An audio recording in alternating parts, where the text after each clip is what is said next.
Hey, well, thank you very much for that kind introduction. I would also like to take a moment and just personally thank Erica Gorga for setting up a wonderful program, and to mention that Vanderbilt Law School and the FGV Law School here in Sao Paulo have an exchange program. We've had several of your students and faculty come and visit with us, and we look forward to continuing that relationship in the future. This particular paper is a co-authored paper with two colleagues from Wake Forest University, James Cotter, who is in the finance department there, and Alan Plummeter is in the law school. If you're interested, it's now available in the George Washington Law Review. There's an earlier paper, which is this talk is also partially based on, which is available in the Cornell Law Review. And I thought to motivate the paper a little bit, because I realize not everyone is terribly excited about American law, but I thought to motivate it a bit, I would try to maybe place it in a more broad context, and hopefully a context which is more relevant to the Brazilian audience. We have in the U.S. a dispersed ownership system, and by that I mean we don't generally have control shareholders at the companies in which our public companies are. And as a result, there isn't a tight monitoring of corporate management by a very self-interested, concentrated shareholder. And as a result of that, there is a concern that management compensation in the U.S. has gotten out of line with the levels that are in other parts of the world. And as a factual matter, that is true. American compensation is in a totally different category in terms of the dollars and cents from any other country in the world. So pay in the U.S. system can get very high, and our search in the U.S. system is to come up with an alternative monitor to your control shareholders. Now, by contrast, of course, here we just heard a lovely paper by Marcus Pinto, a former SEC commissioner, who was here, that's not SEC, CVM commissioner, who was talking about compensation in the Brazilian context and illustrating how their control shareholder dominated companies tend to pay more reasonable levels of compensation in Brazil than, for example, dispersed ownership companies do here. Now, the relevance of that fact is that the second fact that brings that really into focus is that there is an increasing trend toward dispersion of ownership in Brazil. And so the question, I think, eventually will be raised here, well, don't we need an alternative monitor to a control shareholder monitor in companies that are dispersed ownership, right? In other words, if we have dispersed ownership Brazilian companies, will we have the same type of pay gap that we're now seeing between the U.S. and Brazil? Will you see that developing in Brazil? So I offer the U.S. as a possible candidate. I give it a qualified endorsement. This is not a suggestion that this is the best system. This is our system, and this paper is really an attempt to evaluate how well it works. So a little background, a little international background. Say on Pay has become a really international phenomenon. There are now, by last count, about 9 countries that have adopted Say on Pay. And by Say on Pay, what I mean is either an advisory or binding, in some cases, shareholder vote, typically on the remuneration packages of the top executives. But it varies some from country to country. Some countries have votes on the pay policies of the company. Some vote on the entire executive compensation package as a whole. And there's been a lot of debate about whether or not this is a good development or a bad development. Pay critics tend to focus on the potential for Say on Pay to act as a meaningful check on the increase over time of executive compensation. Pay skeptics, including Brian Sheffens and myself, tend to believe this is not necessarily a solution to the problem of increasing levels of pay, but more perhaps a solution to the question of dispersion between companies. so that we expect, and what I think the results in this paper will show, is that say on pay has an effect of moving companies toward the middle. The companies that are on the very far outliers of the distribution are pushed toward the middle in terms of their compensation packages and compensation arrangements. So I won't spend a lot of time talking about all the arguments in favor and against. It's a wonderful literature, very colorful. People tend to take extreme positions one way or the other. But just to illustrate, again, in the context of our dispersed ownership system, some of the arguments that have been made, most prominently by Lucian Bebchuk and Jesse Fried in some of their work, that the concern with say on pay is really about accountability, that we want to increase the level of shareholder monitoring, hold corporate executives accountable to shareholders, and really shift the balance of pay in the American corporation away from the managerial power in the direction of more shareholder power. And along the way, there may be some other incidental effects, like, for example, we may reduce the rate of increase of pay over time. On the other side, you have equally strong opponents of say on pay who are concerned that within our management-centric system, that introducing the advisory vote or a binding vote will shift power away from managers towards shareholders. And they view that as a bad trade-off, because they think that centralized management and strong management is an important component of good economic performance. They also have a lot of reservations about shareholders' ability to effectively exercise the advisory vote. Now, I want to introduce, and I don't know if this is an organization which is prominent here in Brazil, but we have a series of what are called third-party voting advisors. And these are for-hire advisors who provide typically both information and voting recommendations to their client base, which in the U.S. system constitutes most of the institutional investors in our economy. And to the extent that ownership is concentrated in the U.S., it's concentrated in the hands of the institutional investors. So the most prominent of these third-party voting advisors is a company by the name of ISS. They have sometimes been called Riskmetrics. They're now called ISS again. They will figure very prominently in my discussion of the results of the paper. So just be aware that this is an important agent that acts to provide collective information and really helps to bring about collective action by the shareholders. Okay, so what is the Dodd-Frank say on pay mandate? Well, we've been talking a lot about Dodd-Frank today, indirectly or directly, where we've been talking about financial regulation. And my colleagues laugh at me because they say the only provision of Dodd-Frank that you care about is the only one that has nothing to do with what the statute was all about. Say on pay really has nothing to do with financial regulation, but it was implemented as part of the Dodd-Frank reform bill. And what it provides is that companies have to give their shareholders an advisory vote on the compensation packages of their top 5 executives. It was implemented very rapidly by SEC standards at least, so that we now have been up and running for a couple of years, and we're starting to get a sense of what say on pay really does. So I will not digress too long on the history, but I should just say that there is a history to say on pay. Not binding advisory votes, not mandatory, I should say, advisory votes, but voluntary votes, because we have a mechanism for getting shareholder proposals onto the corporate ballot using one of the rules of the 1934 Exchange Act.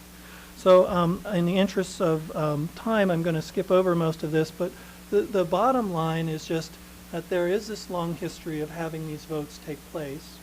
The votes have, by and large, not attracted majority support. And let me just illustrate that. Here's a time series of data on these different types of shareholder proposals running from 2003 to 2010. And you can see if you look, I notice the print is kind of small, so try to use the pointer. You can see if you look across the columns, here are the percentage votes in favor of this particular proposal, which is to issue an additional report. So by and large, these were not terribly popular voluntary proposals, with the exception of this category, which is labeled approved. And you can see there are quite a few proposals there, including 43 proposals that received a majority of the shareholders voting in their favor. Now, if you look down this column, you'll see almost none of the other proposals received majority support. But what this indicates is that there is a strong interest, even before Dodd-Frank was put into place, in having some sort of shareholder referendum on executive compensation. Okay, and that just summarizes the results from the previous table. By the way, this is all in the Cornell Law Review paper if you're interested. Now, later in the time frame, then, now we're up to about 2006, seeing actual proposals introduced to require a vote on the entire pay package, first by shareholders, but then, interestingly, by managers. So you started to see voluntarily placed on the proposal, voluntary proposals by management asking for a shareholder advisory vote. Now, some of those were not voluntary, I should mention. Some of them were mandated by the TARP funding legislation. But even those, if you look down here, and you see this column here, this is for the percentage of shareholders voting in favor of management's pay. So this is an affirmative vote that we're voting on management's pay, and we agree that management's pay is appropriate. And you can see the numbers here are very high, all in the above, well, in the around the 90 to 95% range. And almost all of the proposals received majority shareholder support. There are only a couple of proposals that did not. So whilst we see shareholders wanting a vote, what this early data shows is that when shareholders are actually given a vote, they vote in favor of the management compensation package. And there's, again, a summary of the results from that table. So we roll now all the way up to 2011, and we have our first advisory votes on, say, on pay.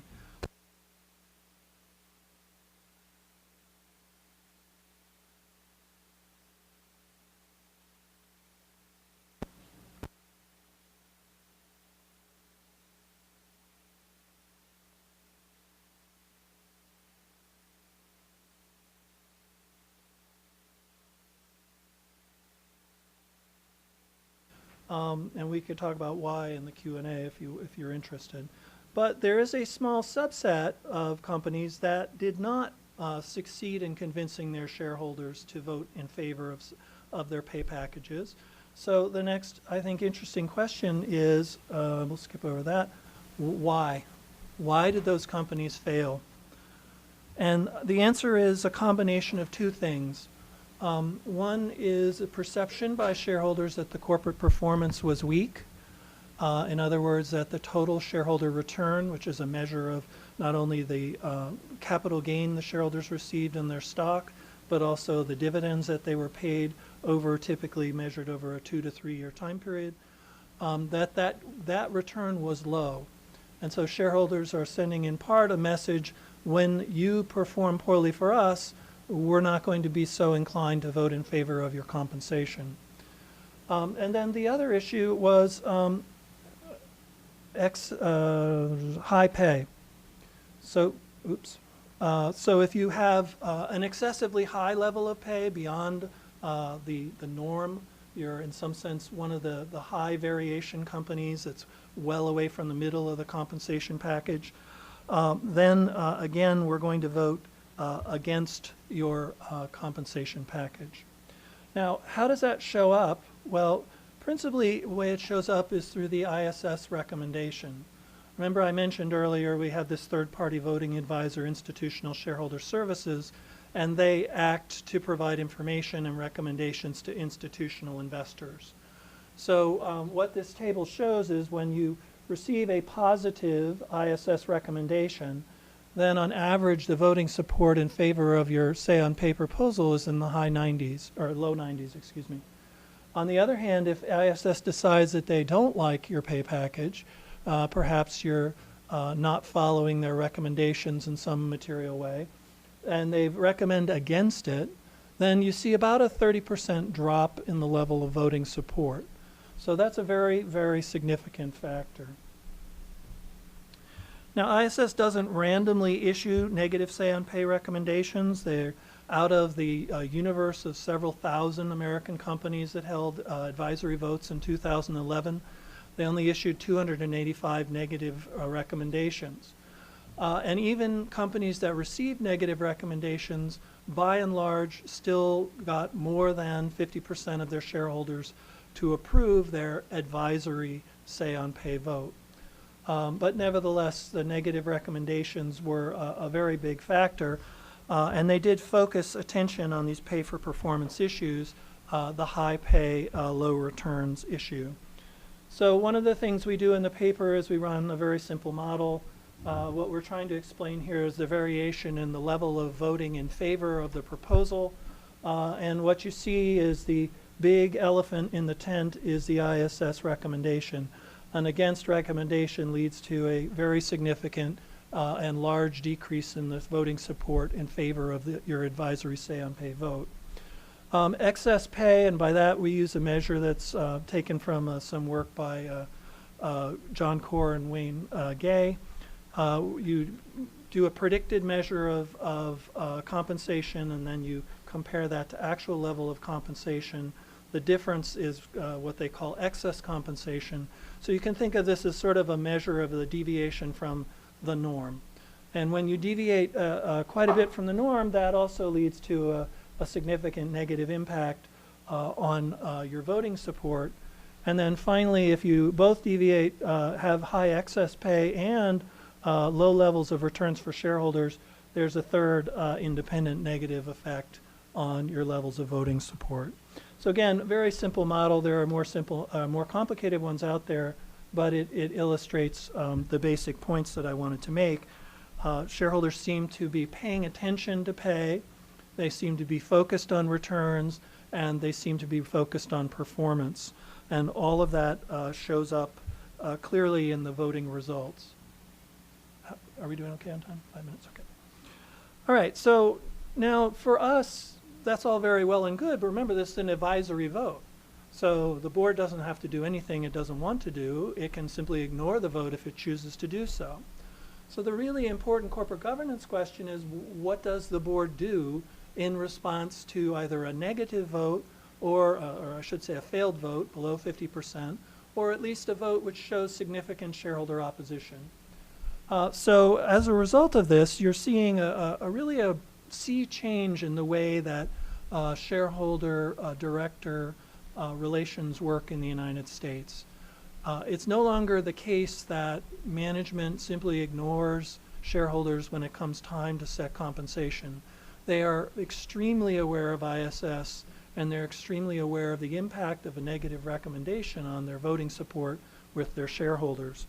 So as a result, many companies, in anticipation of the ISS recommendation, are actually changing the compensation packages that they're offering to their executives. They're also increasing the level of disclosure so that they do a better job of explaining their compensation philosophies and practices to their shareholders. And to many cases actually pre-testing their compensation packages against the ISS model. Now, this is a little bit, in my opinion, a little bit dubious practice. ISS is not only providing information to shareholders, they're also providing services to the companies that they're evaluating.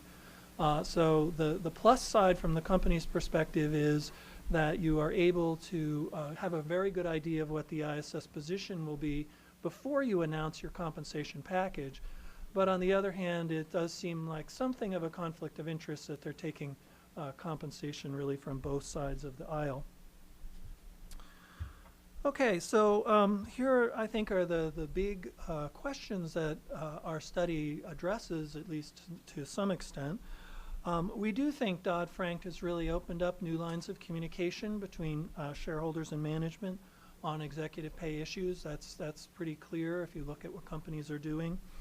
There's been significant changes, particularly at companies that have concerns about the possibility of negative ISS recommendations. So they've made significant changes to the way they compensate their executives and the way they structure their compensation packages.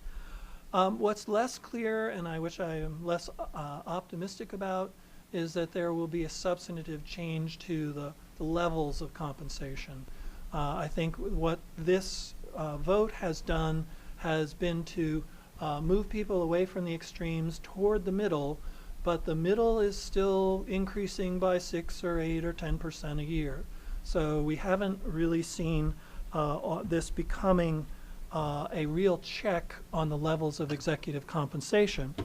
So just to conclude, I think from Brazil's perspective, should the trend toward dispersed ownership continue, there will come a point at which you will want to consider the possibility of alternative mechanisms of disciplining executives in the pay area. I'm not sure our model is the right model. One of the great things, though, that's going on is you have a number of other simultaneous studies being run in other countries. So you have a very different system in Australia, in England, in Sweden, in Switzerland. And it could be you could pick and choose among those possibilities and find something which is better suited to Brazilian market conditions than the US model. Anyway, thank you very much. First of all, I'd like to thank Erika Gorga on behalf of both DIREITO GV and of the other organizers as well of this very interesting conference. So we appreciated very much the opportunity of coming here and discussing our paper, which is already in a kind of a work in progress mode. So of course, comments, suggestions will be extremely welcome. And I even brought my notebook here to don't miss anything. So we are in the phase that we intend to hear the opinions of the crowd. And this will be the first time that we present this working paper. And it has been written by myself along with Ricardo Leal, which is also present at the conference. And in addition, Lucas Barros, also from the University of São Paulo, and Patricia Bortolom from the Federal University of Espírito Santo. So the title of our, at least the preliminary title, is Facing the Regulators, Non-Compliance with Detailed Mandatory Compensation Disclosure in Brazil. So what is the background of the paper? I think that most Brazilians are quite aware of the background, but of course it's important to explain what is going on in our market to especially for foreigners here. So we have seen in 2009 a change in the regulation regarding the mandatory disclosure of executive pay in Brazil. So our standards, perhaps as a result of the financial crisis as well, in terms of disclosure, have improved at the end of 2009. And one part of a broad, I would say, package by CVM, our regulator, was a new regulation regarding the executive pay. So from that point on, starting in 2010, companies were required to report the maximum, medium, and minimum compensation paid for both the board of directors and the senior management team as a collective body. So from that point on, companies should report, for instance, for their senior management team, including the CEO, CFO, all executives from the C-level, what was the maximum compensation paid in the period, the average, and the minimum, but not on on an individualized basis. Well, this new regulation has prompted some reactions from the corporate establishment here in Brazil. So basically, around 1/4 of the listed companies in our market have simply tried to do not publish these figures.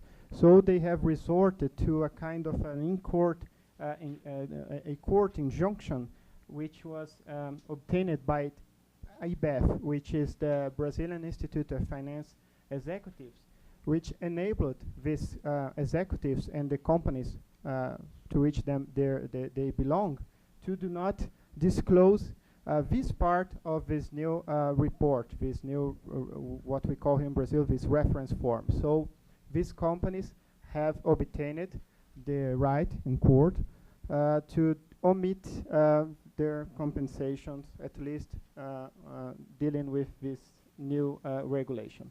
So the main argument for that, for this sharp, I would say, reaction, was that such disclosure would pose a kind of a security threat to executives in our market. So they basically told that their security would be in danger if they publish their compensation, especially for kidnappings. So this was the basic argument. Of course, there are some other issues at hand, but this was the main argument, the security threat. Of course, one can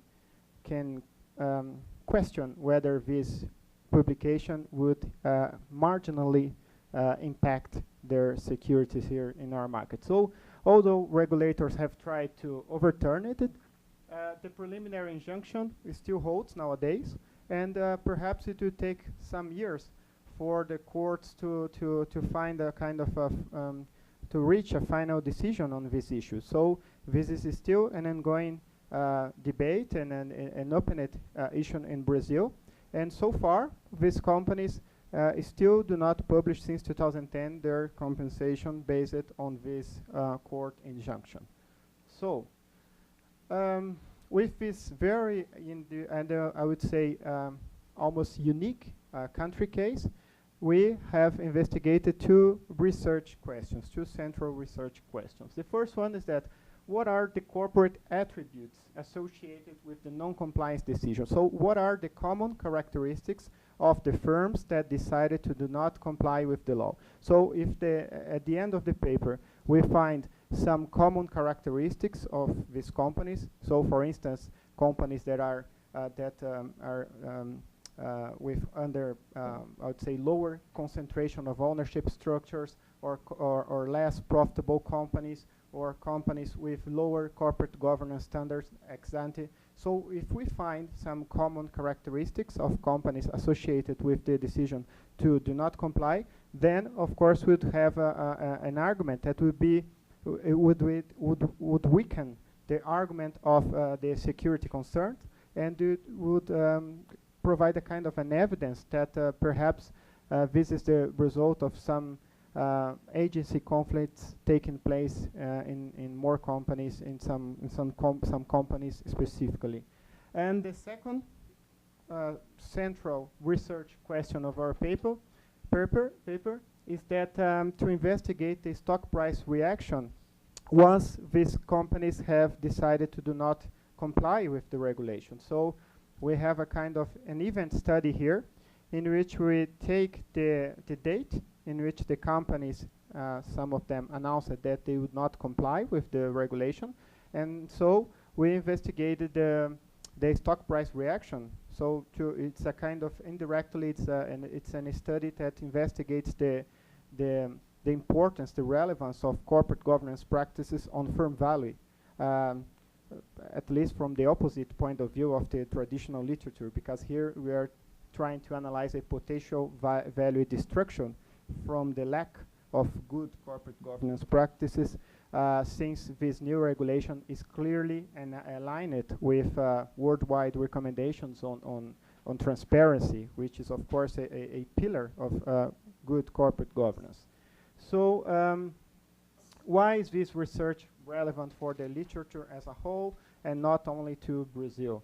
So in our view, the corporate governance literature is usually investigates the country level and the firm level determinants of the voluntary compliance with some recommendations on corporate governance. So we usually try to investigate what are the factors that make some companies to to improve their corporate governance practice and others don't. So here we have a kind of a different aspect of this, I would say, disclosure literature, because when we have a kind of a regulatory demand, one is expected to, is assumed to expect that all companies will comply, of course, with regulation. So, for instance, in the US market, I think that nobody will carry out any study to investigate the adoption of audit committees by companies listed on NICE, because, of course, this is expected to be complied by all firms listed there. So here we have this kind of different refusal, not to voluntary recommendations, but to the law in itself. So this peculiar situation of this overt non-compliance with the new regulation, in our view, may be considered an interesting case study. So because we have the opportunity to analyze what are the characteristics of the companies that explicitly decide to go up against the law and to do not comply with a corporate governance practice, which is again worldwide considered as aligned with the best corporate governance practices. Well, and finally, we provide evidence on the market reaction to the non-compliance announcement, and we think that this study also offers some kind of subsidize I would say some investors and some even proxy agencies in their I would say struggle for higher corporate governance standards. Well, we have a kind of a set of hypotheses which I'll not go into detail on all of them because they are long. We have 3 pages of hypotheses, but of course you may read in the paper the empirical, the previous empirical and theoretical evidence that corroborates this hypothesis. But well, for instance, we argue that non-compliance is more likely for firms with lower corporate governance quality ex ante. So, of course, from our sample of companies, we have some companies that ex ante already have some better practices in terms of transparency, in terms of shareholder rights, in terms of their composition of their board of directors, their decision process at the top managerial level. So we hypothesize that these companies would be less prone to do not comply with this new regulation. We'll also use the listing on the Novo Mercado, which is the premium listing segment of BMF Bovespa, as a proxy of good corporate governance ex ante, and so we conjecture that these companies would have a lower probability of non-compliance with the new law. We also analyze the role of ownership structure. So our hypothesis regarding this variable is that non-compliance would be more likely when the ownership concentration is greater because of several reasons.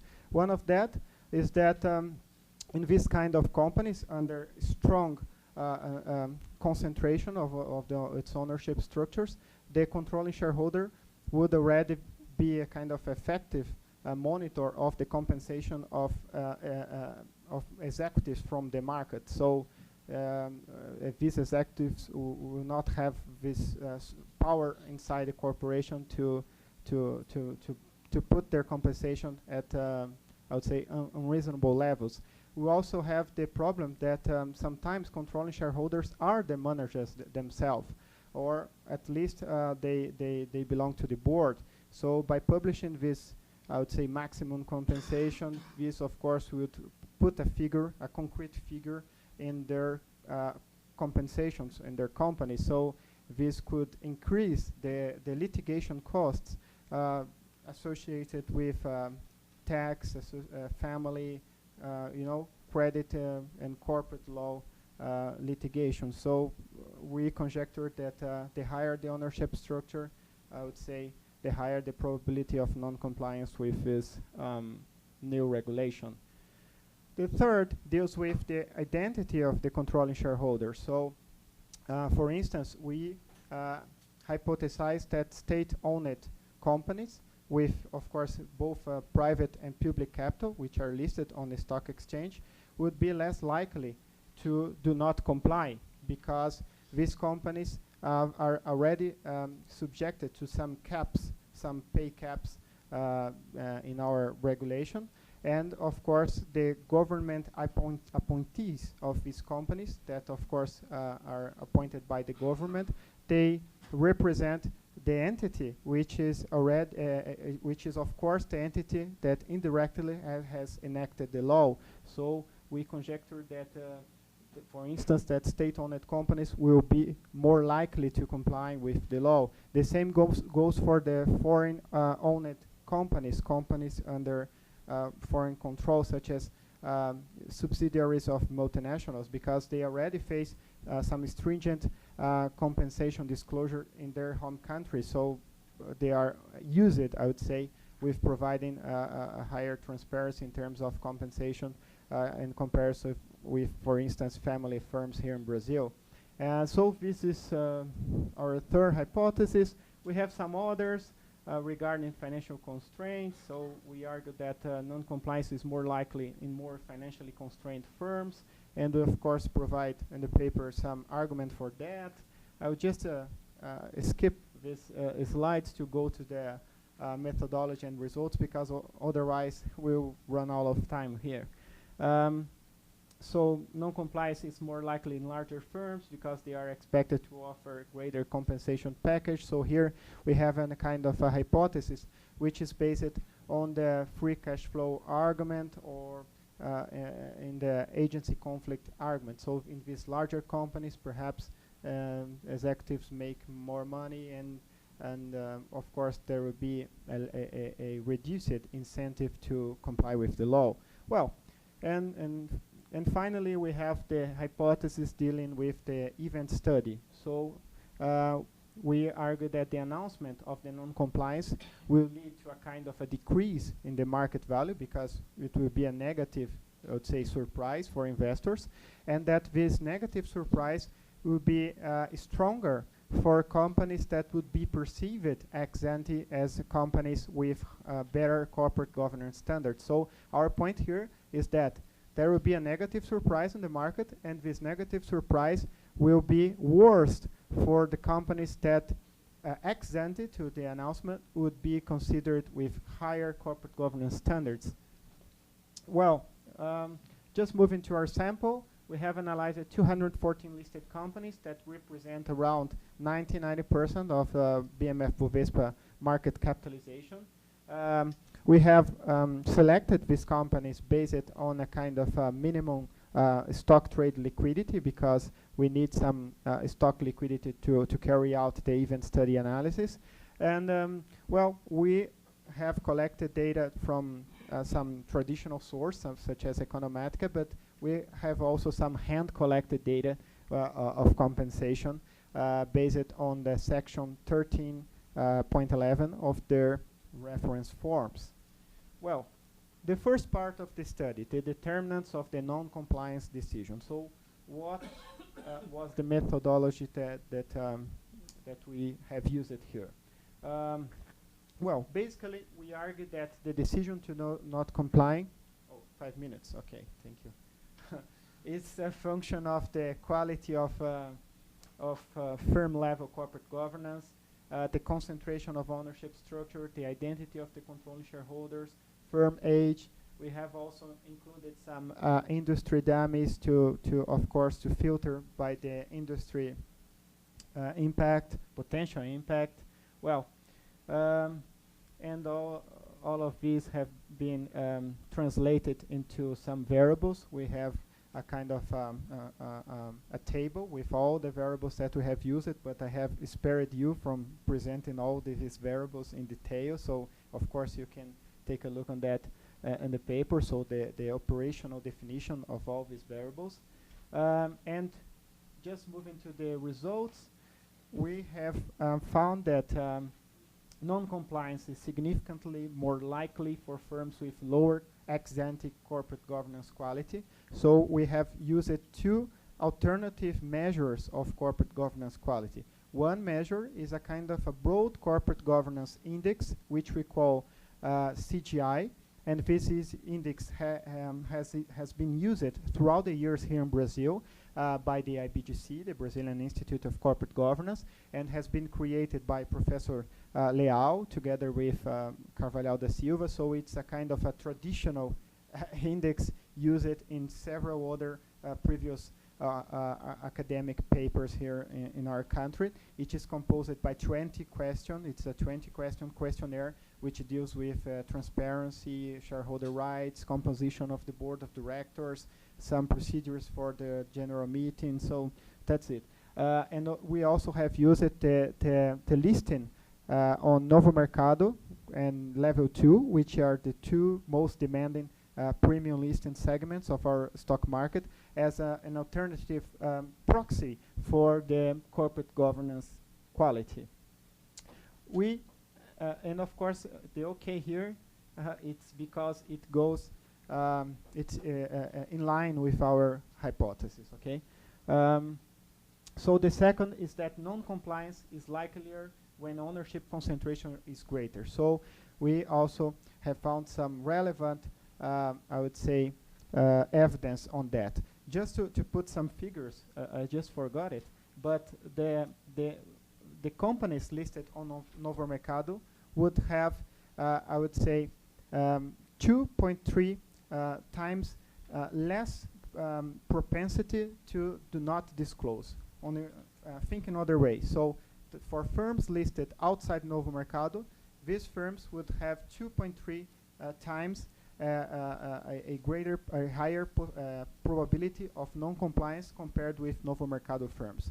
And also for companies with the lower score in our CGI measure of corporate governance, these companies would have 7 times more probability of non-compliance with the new regulation in comparison with the companies with the highest score. Okay, 2 minutes. Nice. So what I am trying to say is that we have found some economically relevant results, not only statistically ones. So non-compliance is likelier when ownership structure is great. State and foreign ownership are significantly associated with lower likelihood of non-compliance, but we did not find conclusive results regarding the family control. So it's just a partial support for our hypothesis. Non-compliance is more likely for companies with lower profitability, but we did not find any relationship with firm age. So also we found here some partial support. And finally, proxies for the greater external capital dependence, so financial leverage and value ratios, we did not find any relation with the decision to comply or not. And larger companies are significantly less likely to comply, so corroborating our hypothesis. Well, we have I'll have to go really fast on this, but we have the second part of the paper, which deals with the event study. So we have used a standard, I would say, event study method by computed a kind of market model. So we have this event window, which we have tested with different specifications. And so we have this model that I will just skip and go to the results. So our baseline model has shown that overall we did not find a strong negative market reaction for the companies as a whole. So we did not in the beginning found some negative impact on share price for the decision of non-compliance. But then we have analyzed it, we have added another variable, which was the ex-ante corporate governance quality. So our point was that, well, perhaps for the overall set of companies, there was not a significant negative reaction. But for the companies with higher ex-ante corporate governance quality, perhaps this was a worse surprise. So Finally, we find that, there is a significant share price decrease for firms that are perceived as having higher governance quality ex ante. So our main result here is that these companies probably have surprised negatively their investors, because investors were expecting from them the compliance, and they perhaps were not expecting the compliance for the group of companies with already worse corporate governance quality. Well, and finally, because I have run out of time, our empirical analysis suggests that relevant agency conflicts have, or at least partially, motivated the decision to challenge the new disclosure regulation in Brazil. So this tells at least part of the story of the non-disclosure decision. And our findings contribute to weaken the arguments based on personal security posed by some companies. So I think that the argument is weak, not only because we have not seen any evidence of increased kidnappings or any kind of security threats to the companies that have published it since then, but because we have found some common characteristics of the companies that decided not to comply. So probably these companies were under more severe agency conflicts, as indicated by our corporate governance measures. And finally, our findings also justify the need for full compliance with CVM's instruction based on its potential negative impact. So it's better for the firm value if these firms do comply with the new regulation. So thank you very much. Sorry for running out of time. Thank you. Good afternoon, everyone. First of all, I would like to thank Professor Gorga for inviting me for this event, and to congratulate FGV for launching the center. I would like to start making some comments on the Professor Randall paper. I think it's important to understand what we have in Brazil in order to interpret the paper. And I think that's compensation is one of the topics that, if you think that we have a law that's very strong, that favors the shareholders a lot. According to the Brazilian Corporate Act, the shareholders has to approve compensation. Every year, the management must submit to shareholders a compensation plan, and the shareholders has the ultimate word on the compensation. What we have in Brazil is that a big gap between what is guaranteed in the law and what the shareholders actually have. And the main problem, I think, was because of information asymmetry. They have the power to approve the compensation, but they receive a few pieces of information regarding compensation.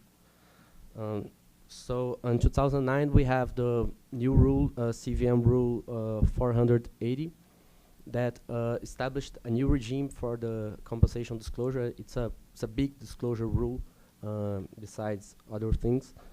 And it created a new section in the reference form, section 13, that requires the companies to disclose a lot of information regarding compensation. One of the information is section 1311 that Alexandre was talking a little bit about. And besides instruction 480, we have instruction 481 that requires companies to disclose information prior to the to any shareholders meeting. And basically, the information required in the reference form in the instruction 480 is required to be disclosed before any shareholders meeting that will approve compensation. So even though we have a big advancement in the disclosure requirements regarding compensation, we are still seeing a big gap of information. The problem now is that information is required, but the way that the reference form is fulfilled, several times the perception that we have is that it's not in a very good way. We have been advancing in, I think, slow paces through a regime where we have a better information regime, but there's a lot of things to do. Recently, in 2011, there was a decision of CVM that that told the companies that the shareholders meeting that approved compensation, the amount that is approved should include all kinds of compensation, including stock option plan, direct compensation and indirect compensation as well. There are several companies that are not following this instruction so far. So the stock option plan, for example, it's always submitted to the shareholders meeting because there's an article in the law that requires to do so, but usually it's a separate decision and it's not integrated to the whole amount of compensation. So what we have in Brazil is a regime that's different from say on pay. It's stronger in a way, but it's weaker in the other because we have the power to decide, but we are not receiving, the shareholders are not receiving sometimes the information that they need in order to make an informed decision. So I think that a big challenge in Brazil is how to make the votes to give the shareholders the information they require in order to make an informed decision. And what we are seeing now is very interesting to see how the rule of the Brazilian rule is working when you go to the company that does not have a controlling shareholder. Usually, when you have a controlling shareholder, you expect the management to talk to the controlling shareholder prior to the shareholders meeting, so the compensation will be approved.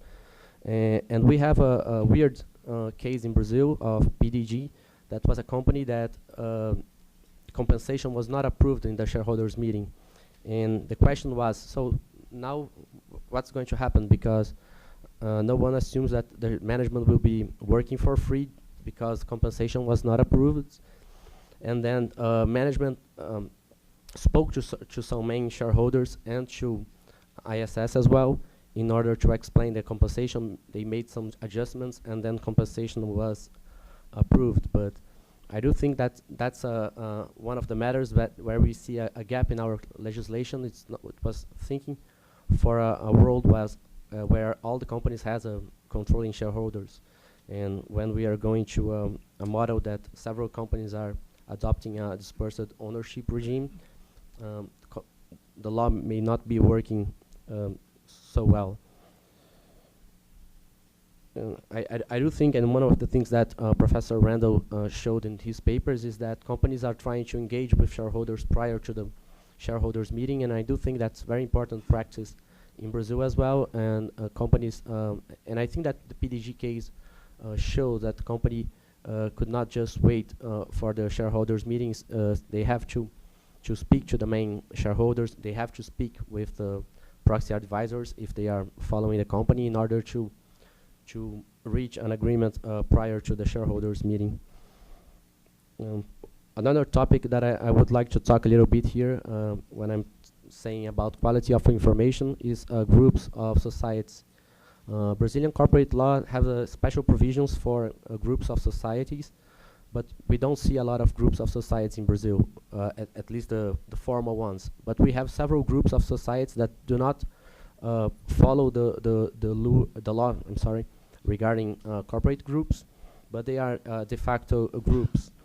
And the big difference is that when you have a legally formed group of society, compensation can be shared between the companies because the whole entity, the whole group interest prevails over the interest of each company. And while when you have a group, a de facto group, each company interest prevails over, has to be observed and respected. So it's an important topic that usually these companies that are in a de facto group, they share some members of management. And how can we make sure that the companies are paying the appropriate portion of compensation to that management?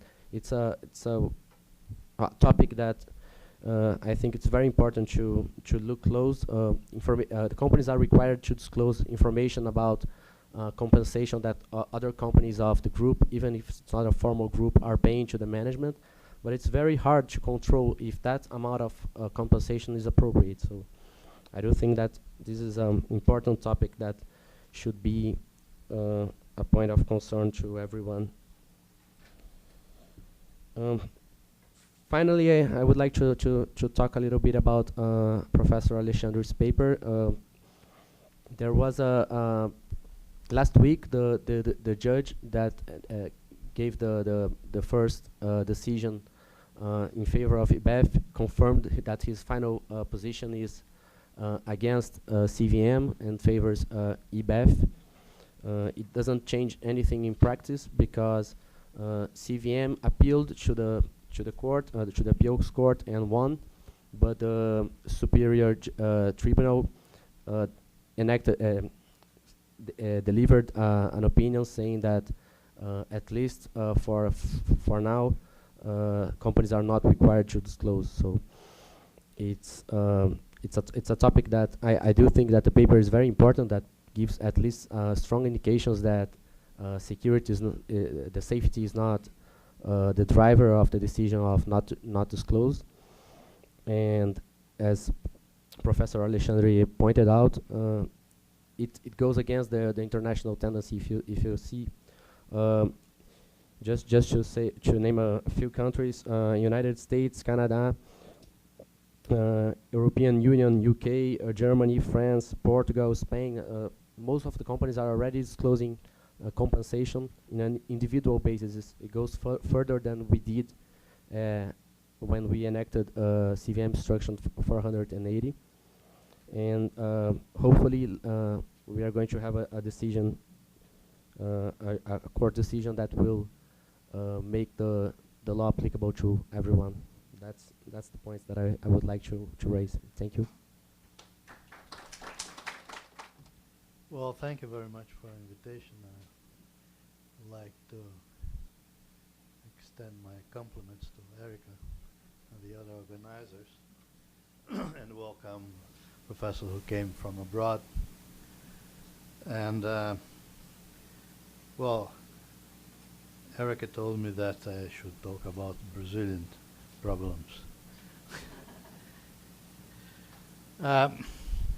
In order to do this, I'd like to stress, as Professor Randall made it, that we have in Brazil really different situation when we compare Brazil companies and US companies. In Brazil, it's quite rare to have a company with no visible commander in the company. And that leads us to different conclusions and probably different remedies.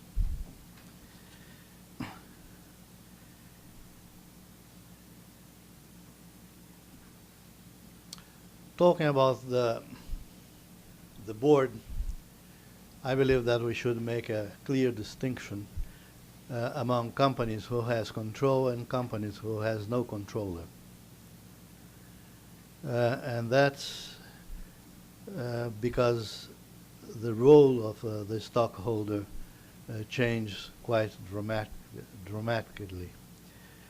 In a company in which we have a controller, the minority must care about the controller because he is the one who is going to extract the value of the company in his benefit. In the company who has no controller, then all the stockholders, they must care about the board because the board is the one who must be watched carefully. Is the one who has the power to transfer wealth from one side to the other. So I would say that the US experience is valid only to companies who has no control or controller, but has a lot of stockholders and no one with power enough to control the company. But I believe also that we have taken into consideration that what is the degree of knowledge that the members of the board have about the company. Usually, members of the board, they don't belong to the company. They don't work every day in the company. They go there once a month, or I don't know, most of them once in 2 months. And my question is, what sort of knowledge that they do have of the company in order to discuss and propose things to the one who is the manager, who is there every day. And if we think about companies with international flavor, that they are really complex ones, what sort of knowledge has a member of the board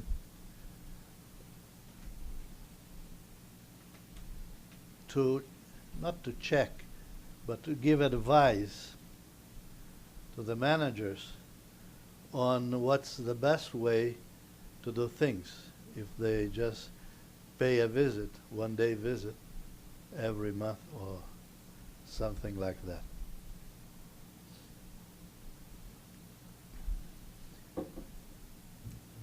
And in saying that, I ask myself, I have been asking myself quite a long time ago, till now, and I have no answer. What is the real role of the board, since they have no specific knowledge of the field, and on the other hand, they are giving advice and ruling in the name of the stockholders. The other issue that I believe that we could think about, in Brazil at least, is that a problem of conflict of interest that can be visible in some companies, because the board is deciding not only the salary, but the bonuses, and even bonus to themselves. So I believe that in this case, the conflict of interest is quite visible, and is the one that is a matter that should be decided by the stockholders, not by the board.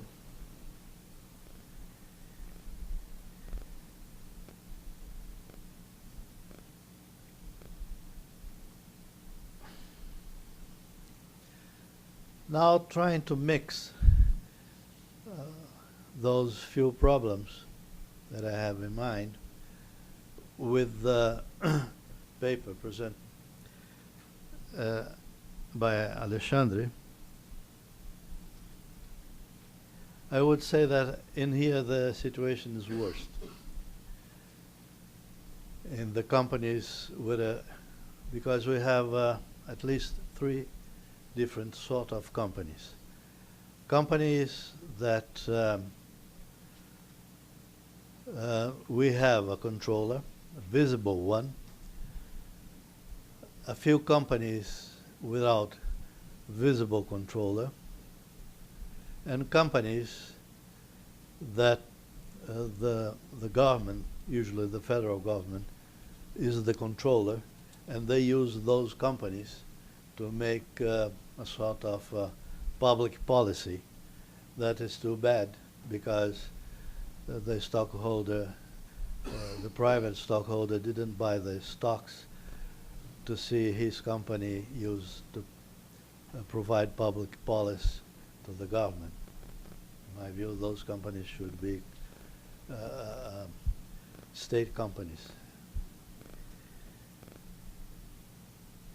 But then going to the paper presented by Alexandre, one point that raises me concerns is about the decisions made by CVM just blocking or very restrictive on the way that the minority shareholders can get hold of a list of stockholders with their addresses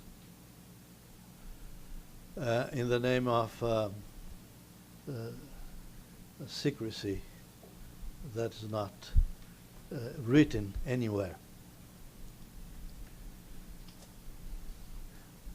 To minority is quite difficult to get together without other stockholders.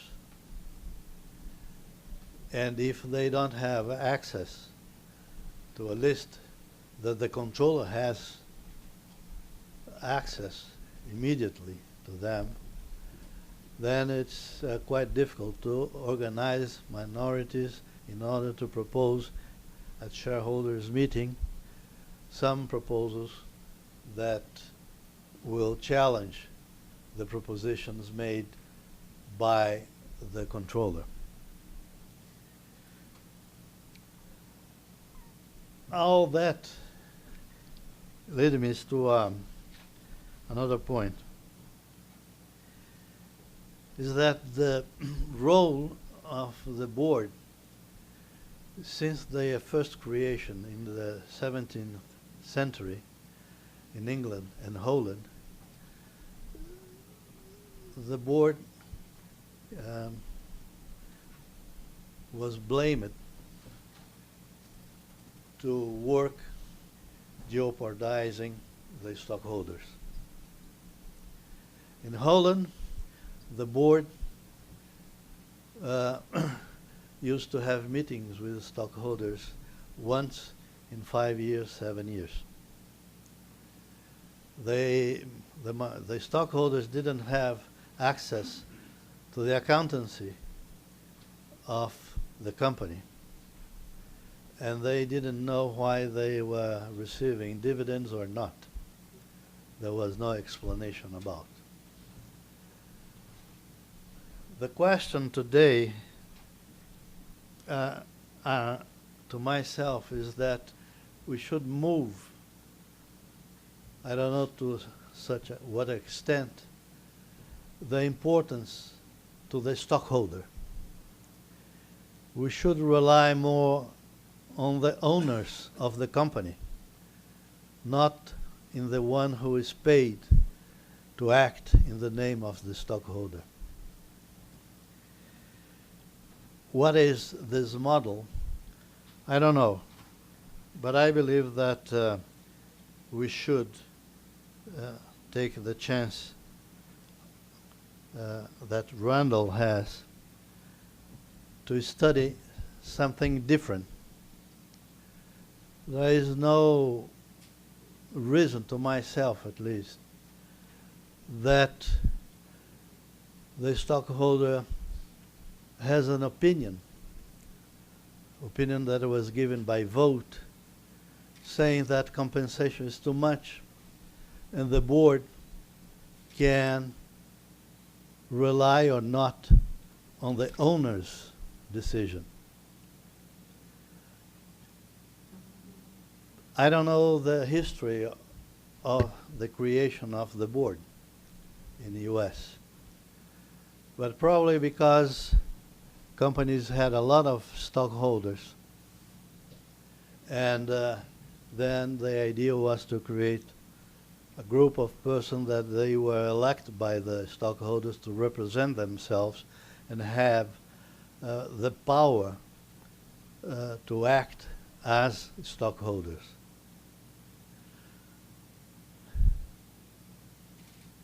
This is a sort of mechanism that has some failures.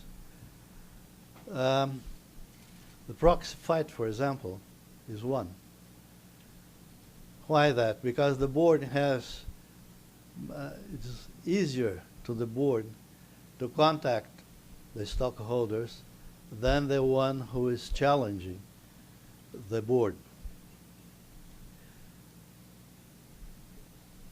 So there is, at least as far as I can see, there is no perfect remedy. But I believe that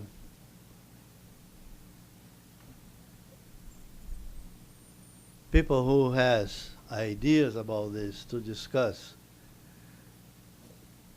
and we don't have still this problem in Brazil now, because in Brazil stockholders, minority stockholders, they must care about the controller, to avoid the controller to extract some undue benefit to themselves. But if the stock market keeps going on, then probably you'll have this problem here. On the other hand, we have a new actor in this play. Is the institutional investor. Because we are used to think, at least myself, I was used to think in the way that the stockholder is an old lady that dressed in a black dress, a widow usually, that goes to the stockholders meeting, and but this is fantasy. Now we have institutional investors, pension funds, funds that are created to invest in stocks, huge funds. So what's the role of this new stockholder in the way to take care about the quota holders that they have in their backs? So I believe that we have a new brave world that we must think in different solutions.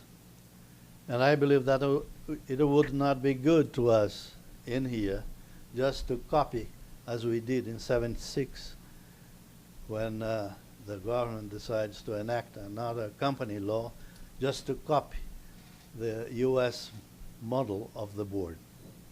But that's a challenge that you have here plenty of intelligent people that probably can present good challenge, decisions to good challenge.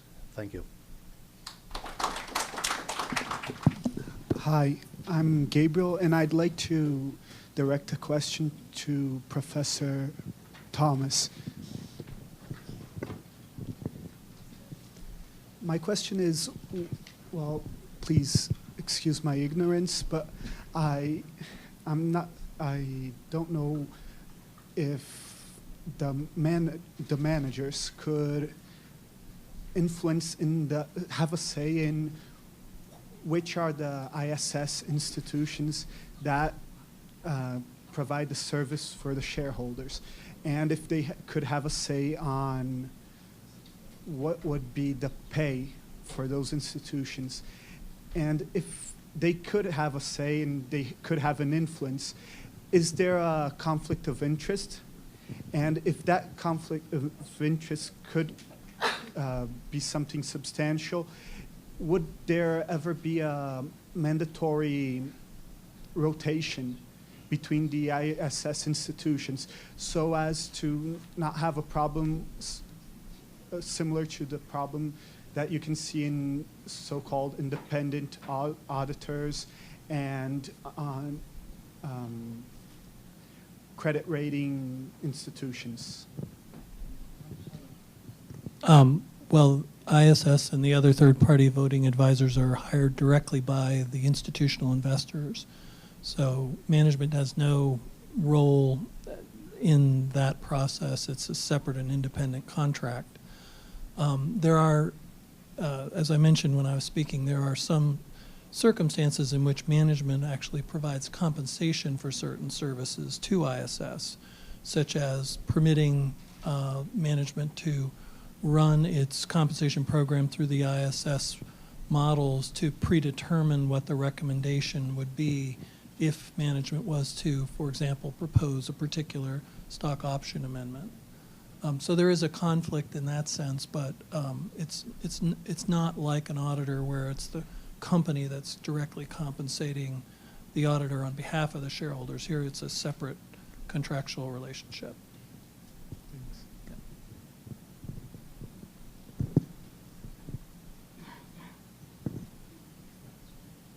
Hi, my name is Lucas. My question is for Alexandre. I will ask about the free riders here. So there is an action, an injunction that benefits lots of people that were not intending to present the injunction against the CVM rule. And then they have the following situation. There is a good governance practice to disclose the information. On the other hand, this is strategic information. It's very important information. And they might want to keep it confidential to its competitors. So what do you think about this conflict? I mean, it might be good for shareholders, even for shareholders, to see the company with protecting this information from its competitors. Well, I think this is this question is basically a question that can be seen in a broader perspective. That well, disclosure is something that the more disclosure you provide to the market, I would say the more transparent the firm will be, the easier will be for competitors to understand what's going on there, and perhaps to have a kind of competitive advantage on this company. But I think that you have to understand that this is a publicly held firm. So, and these firms are held by the public equity holders, and so the understanding worldwide is that they have the right to know how much they are paying to their corporate agents, and especially to top managers and board of directors, and not only the amounts, but the way they have been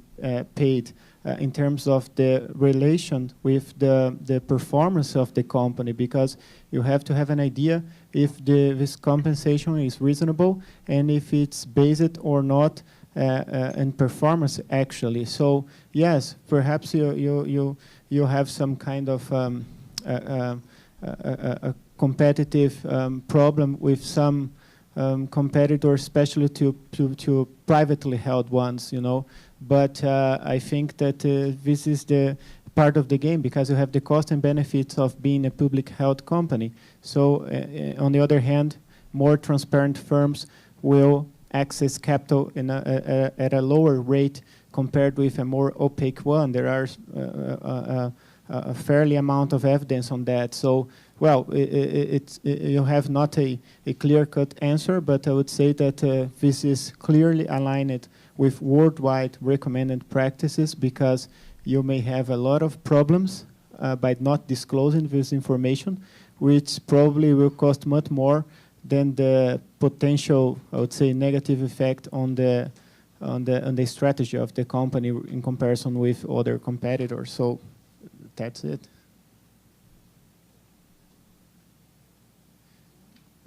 And just to complete, I think that all managers always try to disclose the less information as possible, and the overall argument is always the idea of that this is strategic. But strategic is something that you use it in the corporate world for a lot of purposes, you know, not only for strategy itself, but as a kind of a defense mechanism.